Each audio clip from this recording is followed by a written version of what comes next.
আমরা হাইব্রিডাইজেশন থেকে আসা চমৎকার একটা কোশ্চেন সলভ করব। কোশ্চেনটা হচ্ছে একটা যৌগ দেওয়া আছে, যৌগটার নাম হচ্ছে বিউটা 1,3-ডাইন-1,আইন। বলছে যৌগটির কার্বন কার্বন একক বন্ধনটিতে যে সংকরণ ঘটে তা বের করতে বলছে।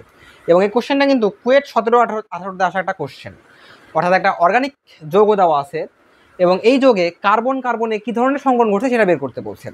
আমরা তো যৌগের সংকরণ অনেকভাবেই বের করি, বাট জৈব যৌগের সংকরণ একটা টেকনিকের মাধ্যমে বের করব। টেকনিকটা হচ্ছে, যদি দুইটি মৌলের মধ্যে কোনো পাই বন্ধন না থাকে, পাই বন্ধন যদি শূন্য হয় তাহলে হবে sp3 সংকরণ। যদি দুইটি মৌলের মধ্যে একটি পাই বন্ড থাকে, পাই বন্ড যদি একটি থাকে তাহলে হবে sp2 সংকরণ। যদি দুইটি মৌলের মধ্যে দুইটা পাই বন্ড থাকে তাহলে হবে sp সংকরণ। এখন দুইটা মৌলের মধ্যে কেমনে সিগমা বন্ড এক পাই বন্ড থাকে সেটা আমি দেখাচ্ছি। যদি দুইটা মৌলের মধ্যে একটা সিঙ্গেল বন্ড থাকে, সে কার্বন এবং কার্বনের মধ্যে একটা সিঙ্গেল বন্ড আছে, এই সিঙ্গেল বন্ডটাকে বলা হবে সিগমা বন্ড, সিগমা। এবং এই সিঙ্গেল বন্ডের পরে যতগুলো বন্ড থাকবে সেটাকে বলা হবে পাই বন্ড। যদি দুইটা বন্ড থাকে তাহলে একটা সিঙ্গেল মানে সিগমা, একটা হচ্ছে পাই।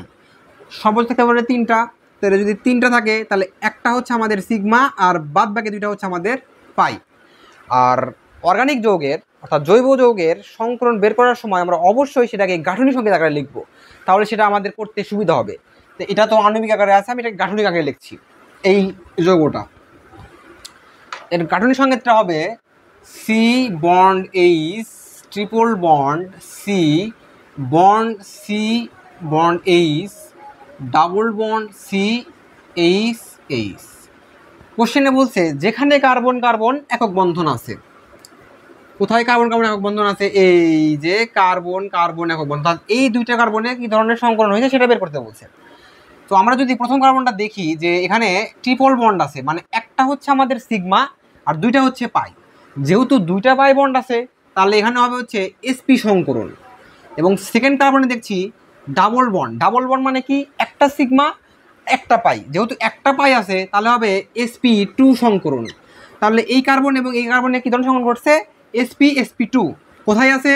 গ নাম্বার উত্তর sp sp2। তাহলে এটা হবে রাইট অ্যান্সার।